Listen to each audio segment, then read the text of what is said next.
Facebook. The sight of this logo and blue background likely causes some sort of feeling to bubble up inside of you. Maybe annoyance. Sorry? He's wired in. Is he? Yes. Maybe the urge to post an update.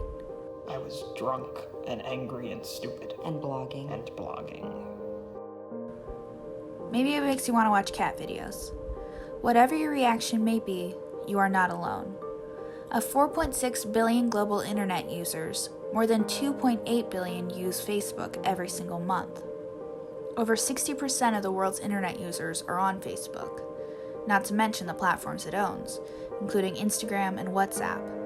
Instagram's 1 billion monthly active users and WhatsApp's 2 billion are part of what the founders call the Facebook family of integrated products.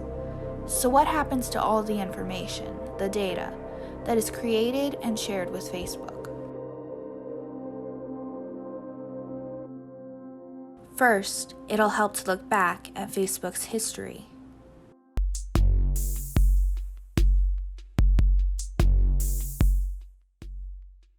On February 12, 2004, the Facebook.com launched to Harvard students. By the end of that year, Facebook reached 1 million users at a variety of universities. In 2006, Facebook became available to anyone over the age of 13 with an email address. At the same time, founder Mark Zuckerberg's long-planned newsfeed was launched. He stated that his priority was to make it easier for people to see what was happening among their friends without having to visit each individual profile like they had to do before. Zuckerberg was also interested in growing his user base by creating dark profiles for non-Facebook users, an idea it is said did not get very far. The like button was introduced in 2009. In 2011, Facebook became the world's largest host of photos on the web, and in 2012, it purchased its competition, Instagram, a photo-based social platform. A few months later, Facebook became a publicly traded company. In September 2012, Facebook reached 1 billion monthly active users. In 2014, Facebook bought WhatsApp, the world's most popular messaging app, for $19 billion in cash and stock. And if you're not familiar with the app, well, let me show it to you. This is what it looks like right here. It's pretty straightforward. At the 2015 Facebook F8 conference, Zuckerberg referred to the Facebook products as a family, not as individual services. This is key in Facebook's all-encompassing social lifestyle model. Before 2015 was over, Facebook had hit over 1 billion daily active users for the first time and more than 1.5 billion monthly active users. In 2016, Facebook Live and Marketplace were introduced to compete with Craigslist and Twitter's Periscope. The following summer, Facebook reached 2 billion monthly active users.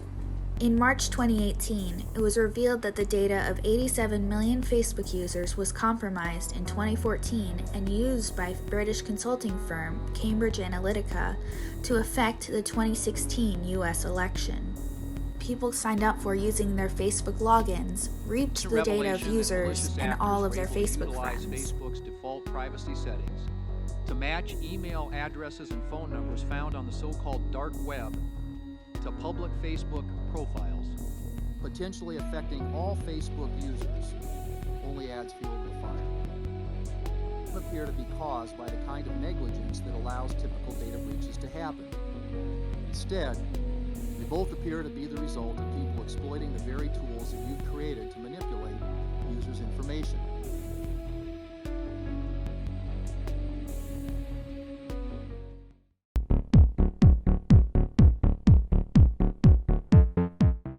Facebook's privacy policy has become pretty straightforward, using accessible language and losing lots of the old technobabble. But that's kind of a problem, because that old, important information is still necessary and true, but it's just harder to find in the new, broad language. In 2006, Mark Zuckerberg asked, "What makes this seem secure, whether or not it actually is?" Facebook collects data every time you access its products or visit other sites while still logged in. It does this in part by collecting cookies, which are small tracking files stored on your web browser, which contain information about you, your device, and your preferences. It helps Facebook help its advertisers best target consumers. On Google Chrome, you'll click the 3 dots in the top right corner, click History, and then Clear Browsing Data. Here, you can adjust your cookie and privacy settings. It's a similar process on other browsers. Facebook's privacy policy applies to all of its products. We know this includes Facebook itself, Instagram, WhatsApp, Oculus Virtual Reality.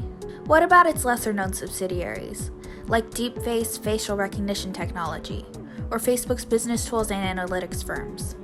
All of these may have access to your personal data, along with the many third parties Facebook partners with. Every single action you take is carefully monitored and recorded. You may be thinking, well, I don't have anything to hide, so why should I care? You don't have to have anything to hide to want and demand privacy, because your data isn't just the stuff you share on purpose, like your pictures and status updates and Instagram stories. But even a simple selfie isn't just a selfie. There is lots of data hidden in every photo and post. Data you probably don't even know about. Most pics people post on Instagram or Facebook, they don't realize they just gifted whatever social media site, their camera type, phone model, name, and location. All hidden inside the photograph's metadata.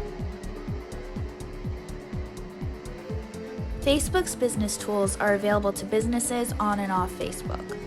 Facebook collects and shares data with advertisers about users' habits, likes, dislikes, schedules, moods, all the way to pretty identifying and accurate personal information about income, age, relationship status, sexual orientation, and more, without that information being disclosed by you. Advertisers pay for the products that we use. Advertisers are the customers. We're the thing being sold. There is your profile that you create, where you curate yourself as a person. And there's a profile that was created by algorithms where you are a consumer and a product. Now, let's take back some control of our data. A useful tool to begin with is Facebook's View As tool, where you can see what your profile looks like to strangers. Are you surprised with how much information is public? Are there things you wouldn't tell a stranger on the street that can easily be accessed by that stranger on the street?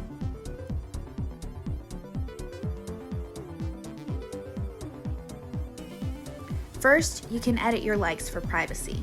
Maybe people can know your favorite team, but not your childhood dentist or reality show obsession. Your likes go deeper than you may think, but not everyone has to know that. In a few clicks, you can make your likes limited to only friends or yourself. Next, you might have some posts that don't best reflect your present self. You can easily limit access to your old posts. It's always worth checking out your tagged photos to make sure there's not any content attached to you out there that you wouldn't post yourself. You can untag yourself or hide these posts. It's always a good idea to do a quick search of your name in the search bar for the same reason. Check out your general app and privacy settings. You may be surprised by how many services could be accessing your account data. Everything privacy is easy to access in privacy shortcuts, where you can see and manage your data, history, location, and more. Also consider turning on two-factor authentication and taking anti-cookies precautions. If you want to go a little further, you could consider adding an ad blocking extension to your browser, installing a VPN, and using a tool to remove EXIF or metadata from your photos. These are all simple measures that only take a few minutes, but can save you a lot of time, heartache, and targeting. You can be as discreet or as public as you wish, but it should be your choice.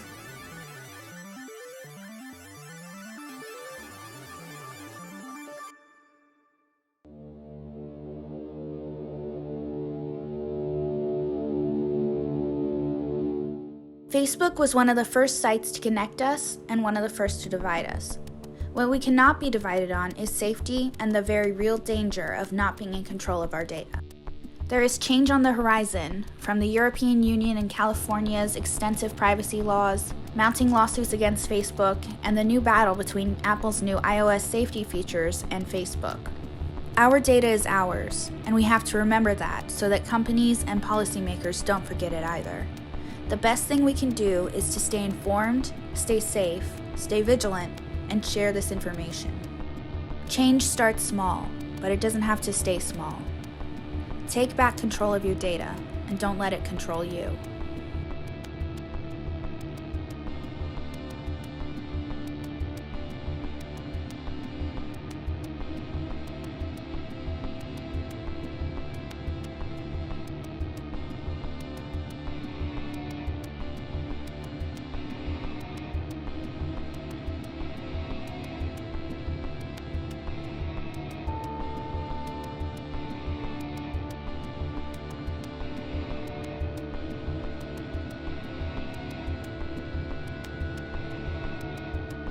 There are more in-depth tips, tutorials, and articles in the video description if you want to take your privacy more seriously.